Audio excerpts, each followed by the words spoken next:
Hi everyone, welcome to Marriage and Ministry 101 with Kathara and Mario Reed.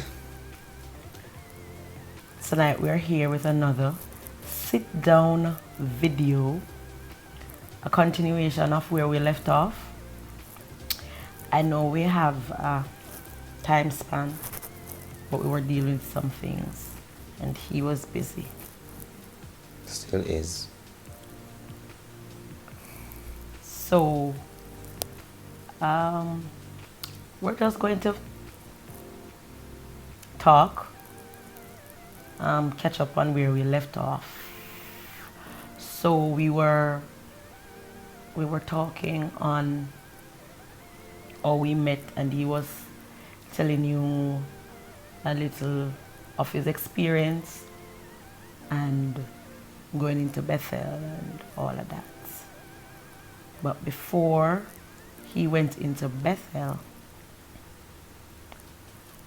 we got married.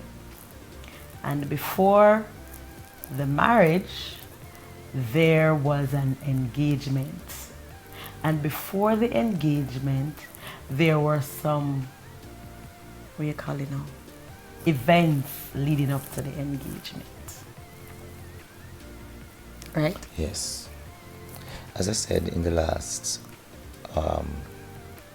video, I have chosen marriage. So I moved into vocational training school, or the Falmouth Vocational Training Center, because I wanted to get a skill so that I can have something that can help me to sufficiently care for my new wife and the family we were planning to have at that time. I had just finished youth service. As a matter of fact, when we were dating, I had no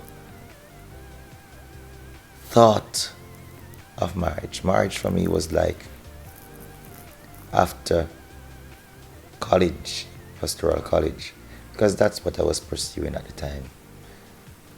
And I went to youth service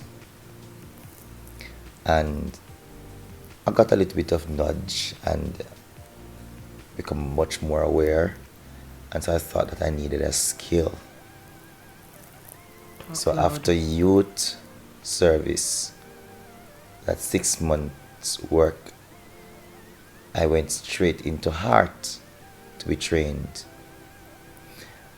The training should have taken 6 months, it ended up taking 10 months.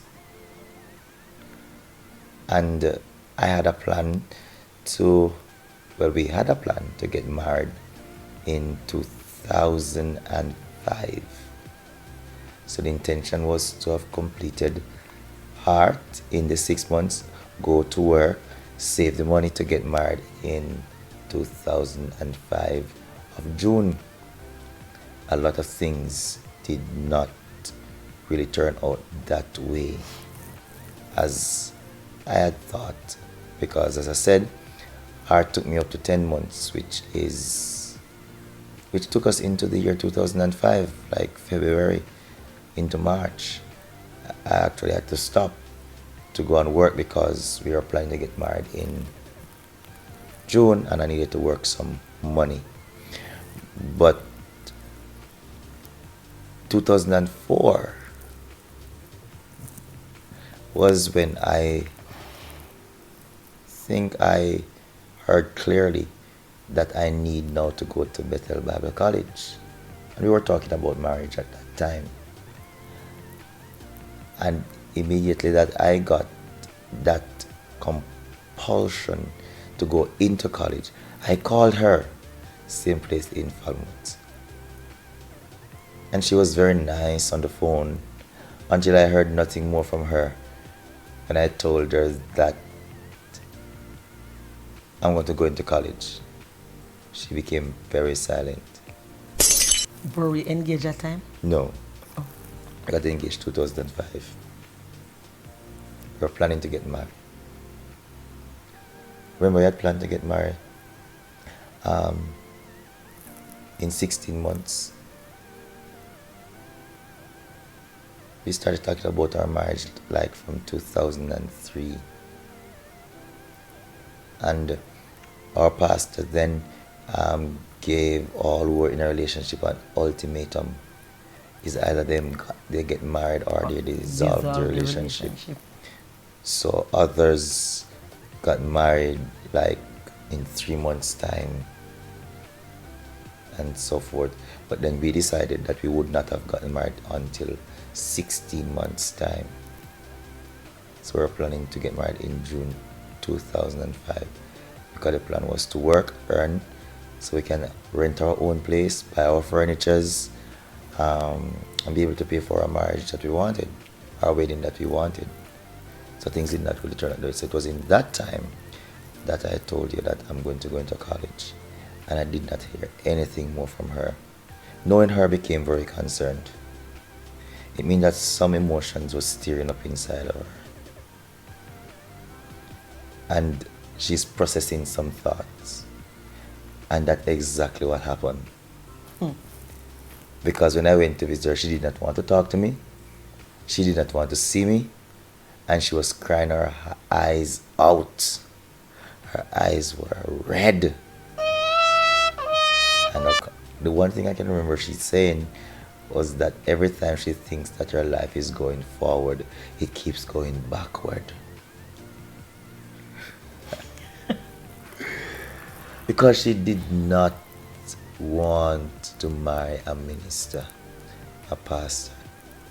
In other words, she wanted a normal life and thought, okay, here comes the normal life. So I don't know if in her mind she think that, okay, going to ministry, it's holding her back.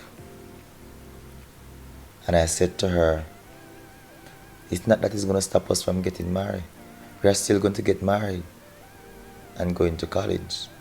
I don't remember what she said and what happened from there. But I knew that I made a call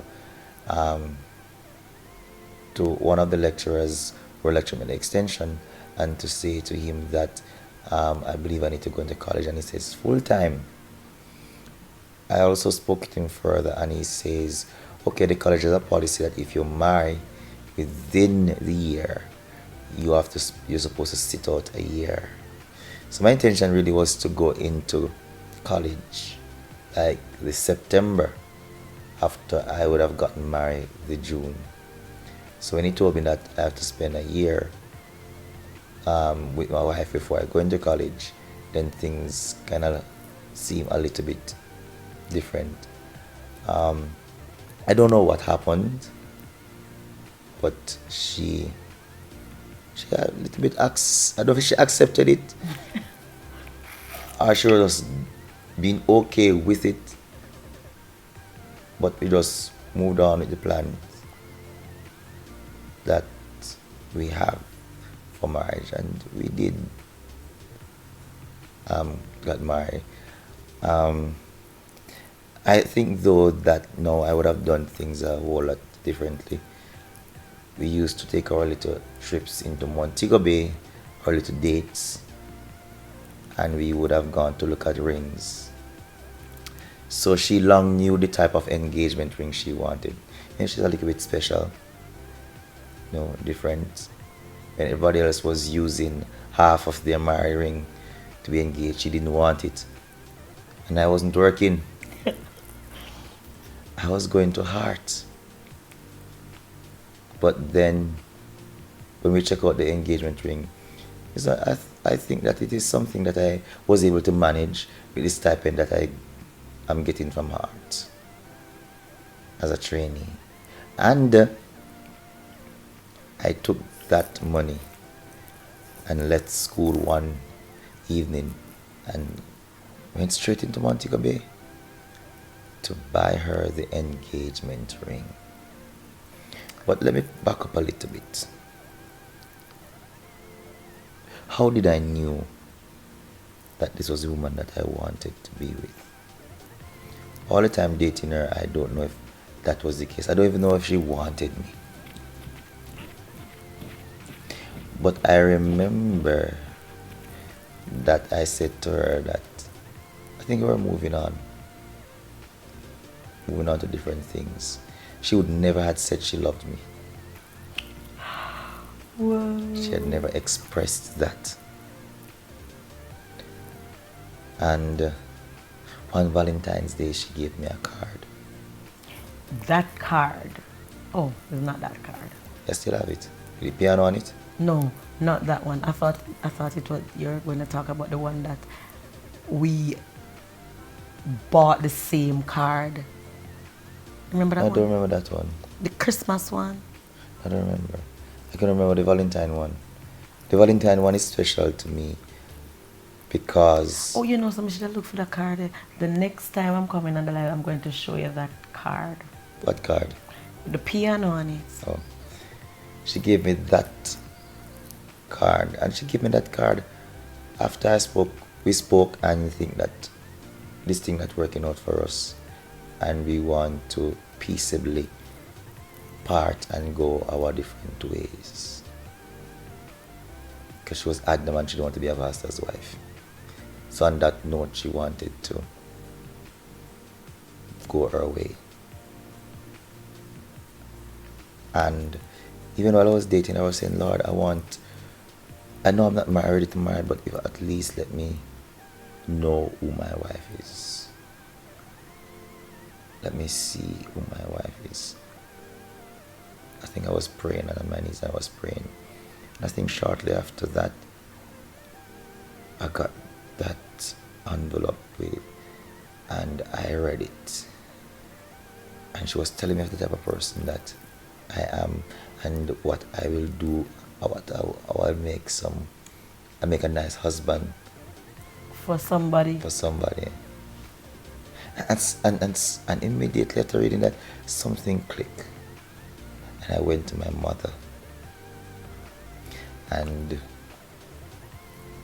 I remember I asked her, but I asked her, what if I think I see my wife? No. What would she think? And blah, blah, blah, them type of stuff. And she guessed that it was Kefir, and I said, yes. So then again, I started pursuing her. I spent the latter part of my teenage years into the very first part of my young adult years, my 20s, 20 and 21, pursuing Kefir Robbins, a hard woman to pursue. But even after that, she still was not convinced that she needs to say to me that she loves me. Listen, say I love you is a strong word. Is the one sure? I was sure. Did you tell me? Of course. I told you were in the swing on the ackee tree. Yeah, at your house. Said he came around my house. I was living around Newcastle, and I was in a swing song. And he said he loves me, and he told me to say it, and I said, "What was it?" No. He said you were leaving to go to St. Thomas. You're not sure you're gonna come back.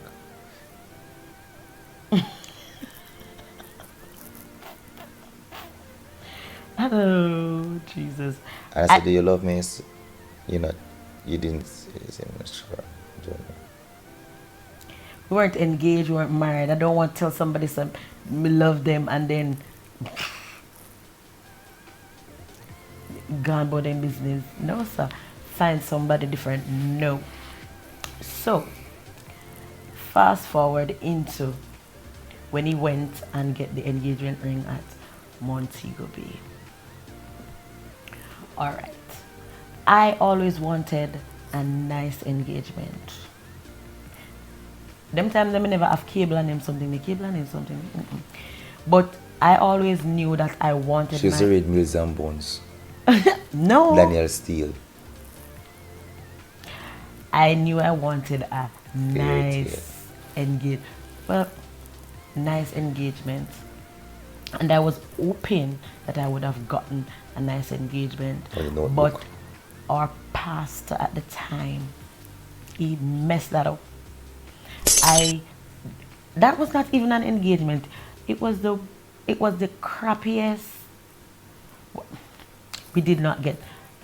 I was not engaged. Where's the engagement if you're not engaged? I got a ring.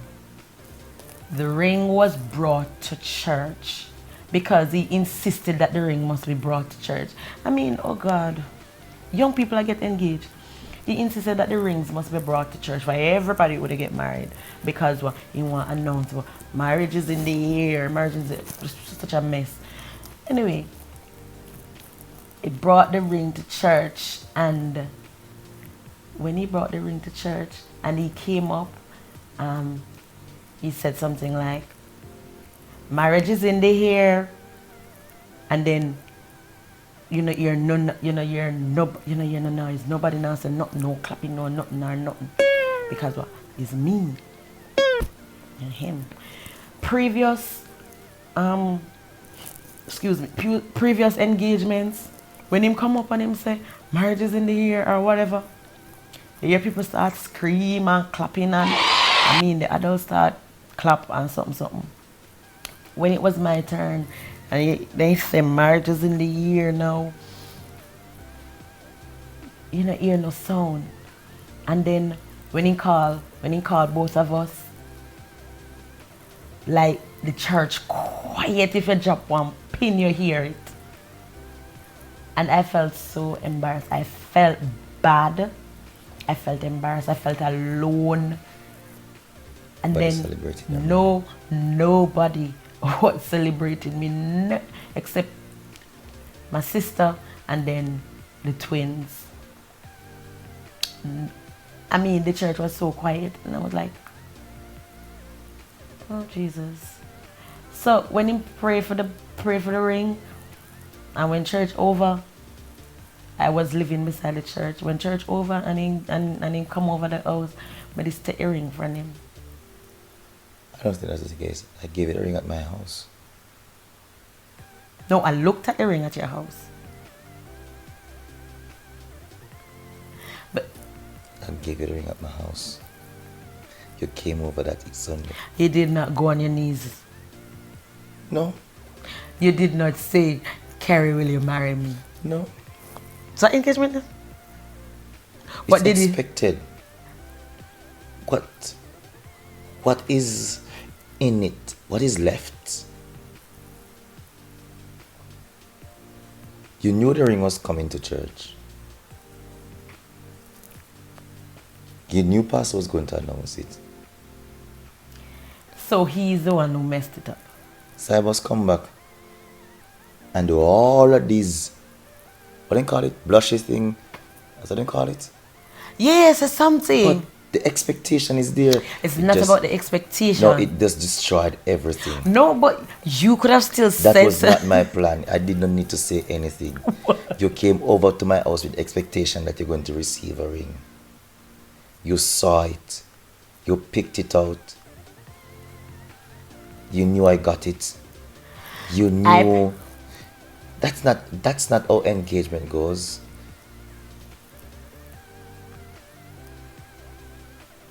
Even if pastor was going to say something, it should have been that very day you are aware or don't even know exactly what all is going on. Because in my mind, he should have just taken the ring and blessed it. And in a discreet way, after church, give it back to me. So why... Then let me do what I want to do. I didn't have to do it that Sunday. Yeah, you could have bring it around our house too. Because you live in the Was it your birthday too? It was done in your month. It was on the night for my birthday. So, that is the engagement. I got a beautiful ring. That she picked out. And it's not a wedding band. No, it's not my wedding band. I got a beautiful. Listen, we went there and look at it first, and I told her which one I would want.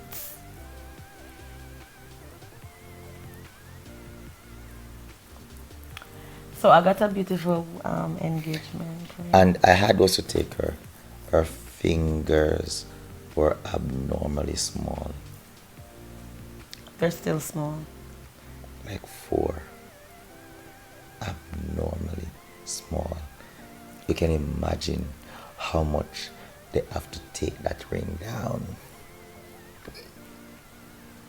But you went look nice on She me. was skinny. I was, when I got married, I was 115 pounds. She Yeah. was skinny. So, leading up to the all right, so we got engaged.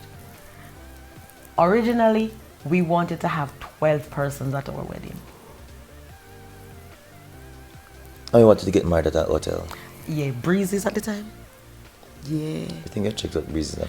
we checked out Breezes, and they gave us a package. They gave us a package. So initially we only had 12 persons coming to the wedding. But then his parents said, no, and this and who don't want to come, and you don't want to come, and you don't want to come. Anyway, The good thing was that they funded it. we end up with 60. I think that was 60 plus. 60 plus. Yeah. When we done the reception, we had 60 plus persons. Because people show up at the reception that didn't show up at the church, and we had to pay for that plate. We had to pay for that plate. So, the wedding now, when we have a wedding,